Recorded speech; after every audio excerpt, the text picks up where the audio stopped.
chopping onions when the knock split the silence. A uniform. A badge. A shadow carrying bad news. Ma'am, your husband was in a fatal car accident an hour ago. My hands froze. The knife clattered against the counter. No. Not him. Not tonight. Not ever. He's upstairs, I said, choking on disbelief. Sleeping. Go see for yourself. The officer's brow nodded, like I had just spoken madness into the air. But I wasn't mad. I wasn't dreaming. My husband was in our bed. Breathing. Safe. Warm. I walked him up the stairs. Step after step, the walls seemed to close in tighter, the air colder. When we reached the bedroom, the officer's hand trembled. His holster snapped open. His gun rose. Ma'am, he said, voice cracking, stay away from him. My name is Alyssa Carter. And if you think you know how this ends, stay tuned. Because what happens when the love of your life becomes the stranger you should fear? The silence was deafening. The tension thick enough to choke me. I wanted to laugh, to scream, to run. Anything but stand there frozen in my own home. But my legs betrayed me. My heart betrayed me. And maybe, just maybe, so did he. The officer's gun didn't waver. My husband stirred under the sheets, rolling slowly onto his back. His eyes opened. And that's when I realized this story wasn't about death. It was about discovery. The gun's barrel tracked every breath he took. Stay back, the officer warned again, voice low, strained.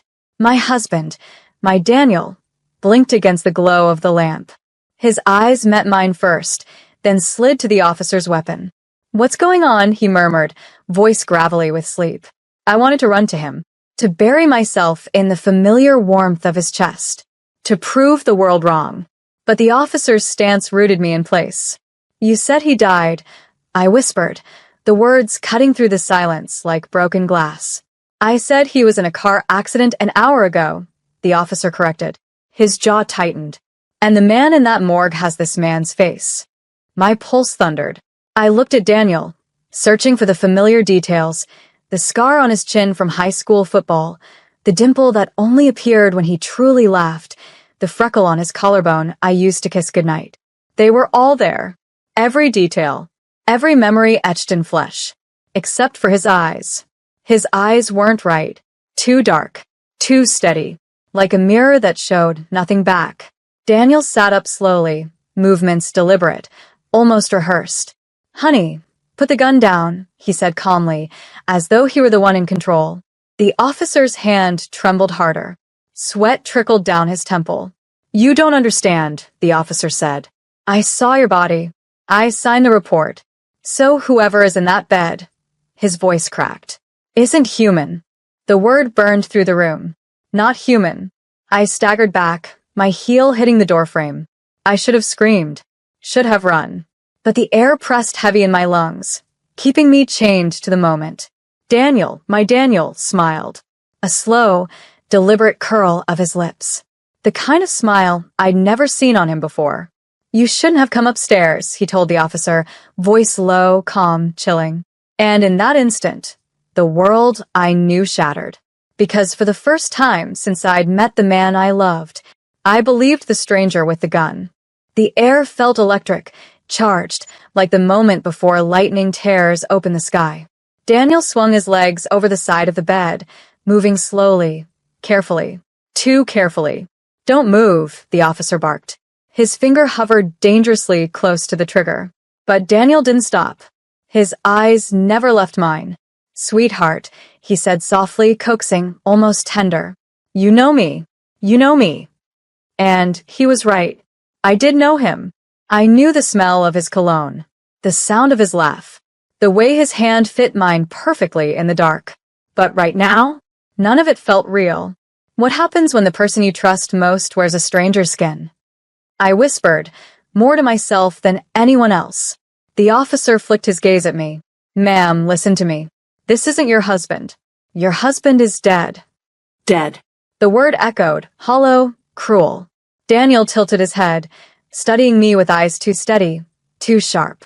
If I wasn't me, he asked, lips curving into that wrong smile again, how would I know about the $50 we keep taped under the kitchen sink?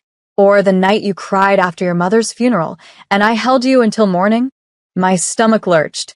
Memories only Daniel could know. But the officer's voice cut through. It's not memory. It's mimicry. He stepped closer, gun trained steady now. Whatever that thing is, it wants you to believe. I couldn't breathe. Two truths pressed against me, crushing me. One, Daniel was right in front of me, alive, breathing. Two, I'd already been told he was dead. Daniel rose to his full height, taller in the dim lamplight, his shadow stretching across the floor like something unearthly. He looked at me, only me, as though the officer wasn't even there. You're my wife, he said, voice rich and full. Choose me. The officer's voice was iron. Ma'am, if you take one step toward him, you won't survive. The world tilted, split, broke. My knees shook. Daniel stretched out his hand. Trust me, he whispered. And then, the lamp flickered. Once. Twice. And the man I'd called my husband smiled wider, revealing teeth that weren't his. The smile cut through me like ice. Too wide. Too perfect. Too wrong. Daniel's teeth caught the lamplight in a way no human smile ever should. I stumbled back, clutching the doorframe as if it could anchor me to reality. No, I whispered. This isn't real. The officer's voice was sharp, steady now. Ma'am, listen. I've seen this before. Not here. Not like this. But I know what happens when you let it speak too long. His words rattled in my bones, but my eyes stayed locked on Daniel, my husband. Don't listen to him, Daniel said gently, his voice soft, musical, hypnotic. You're tired, scared. But I'm here. I came back for you. Back. The words snapped inside my head like a breaking branch. Came back from where? I asked. My voice cracked, thin, trembling. Daniel's smile faltered. For just a second, the mask slipped. A flicker of something else, dark, hollow, endless, moved behind his eyes. Then it was gone. Does it matter? He asked sweetly. I'm here now. I'm yours. Don't you want what you lost? I shook my head hard, fighting the fog seeping into my thoughts. It was like he was pulling me closer without touching me, weaving my grief into a trap. The officer stepped forward. His gun never wavered. It's not your husband, he said firmly. It wears him. It feeds on your trust. Daniel's voice cut sharp, laced with steel. Shut up. The officer didn't flinch. You've already slipped. She sees it now. My knees weakened. The room swam. Memories of Daniel's laughter, his warmth, his promises tangled with this thing's presence. And yet, I saw it. That flicker. That hollow truth. Daniel, or whatever wore his face, took one step toward me. The floor creaked under his weight. My heart pounded louder than the storm I swore I heard rising outside. Choose, he whispered, hand still outstretched. Him or me. Life or loss. But choose now. The officer barked. Don't touch him. And in that breathless moment, the world collapsed into silence. Because I realized something far worse than losing Daniel. I didn't know which choice would destroy me. The room pulsed with silence, broken only by the tick of the old wall clock. Daniel's hand hovered in the air, steady, patient, waiting. The officer's gun was aimed, unshaking now, his finger white-knuckled on the trigger. And me? I was the fracture between them, the hinge that could swing this door toward life, or something far darker. Don't you remember our wedding? Daniel's voice was honey, smooth, Sweet. Poisonous. You wore that blue dress the night before, said you were nervous about the vows. I told you I'd love you until my last breath. And I meant it. My throat tightened. The memory was real. So painfully real. But the officer cut in, sharp as a blade. It knows you. It's inside your memories. That's how it feeds. Every time you believe, it gets stronger. I pressed my palms to my ears, as if I could block out both voices. But Daniel didn't stop. And what about the night we couldn't pay rent? His lips curved. I took that night job at the gas station. Remember the way you hugged me when I brought home the first $200? You said it felt like hope again. Tears blurred my vision. I did remember.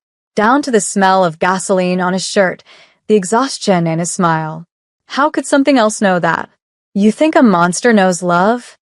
Daniel asked, eyes drilling into me. Or grief. Or sacrifice. Look at me, Alyssa. Look at me.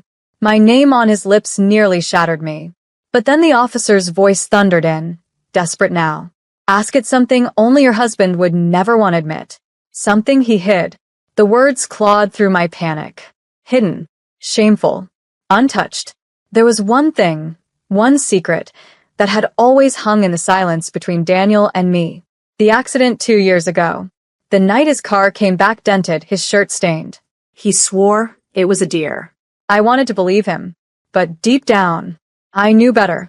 I turned to the man in my bed. Daniel, I whispered, tell me what really happened that night. For the first time, his face faltered. The mask slipped completely. And what stared back at me wasn't my husband. It was something older. Something wearing grief, like a costume. His face cracked. Not literally, no flesh tearing, no blood, but in the way a mask splits when the actor forgets his lines. The eyes that once belonged to my husband turned hollow, black pools that reflected nothing back. The smile withered. The warmth vanished. You shouldn't have asked that, it said, voice lower, layered, like two echoes speaking at once. I staggered back, clutching the wall. My body screamed to run, but my heart, my foolish, breaking heart, still searched for Daniel somewhere beneath the horror. The officer's tone was iron now. Step away from her. His gun didn't waver. Sweat streaked his temple, but his hands were steady. He'd seen this before. He knew more than he'd said. The thing in my husband's skin shifted, standing taller, shoulders broadening like shadows expanding under the moon. You brought him here, it hissed, glaring at the officer. You dragged truth into this house. Now she sees me. My knees trembled. What are you? The question tore out of me. It smiled again, but this time, the teeth weren't Daniel's. Too sharp. Too many. I'm the answer to your grief, it whispered. I'm what crawls through cracks when love leaves holes too wide to heal. My chest collapsed inward, crushed by the weight of it. Because deep inside, I knew I had prayed for this. The night Daniel died, I begged into the dark for anything, anyone, to bring him back. And something had answered. The officer's voice broke through my spiral. Ma'am, listen to me. This isn't your fault, but it's feeding off that wish. You have to let him go. The creature tilted its head, mocking. Let me go? She called me. She chose me. You think a bullet can undo that? The gun didn't flinch, but I did. Because it was right. I had wanted Daniel more than life itself. And in my weakness, I had opened a door I couldn't close. The air thickened, suffocating. The officer barked. Now, Alyssa, tell it it's not him. But when I opened my mouth, the words tangled with tears. Because even staring into the monster's face, a part of me still wanted to believe. And the creature saw it. Its grin spread wide again. Triumphant. Terrible.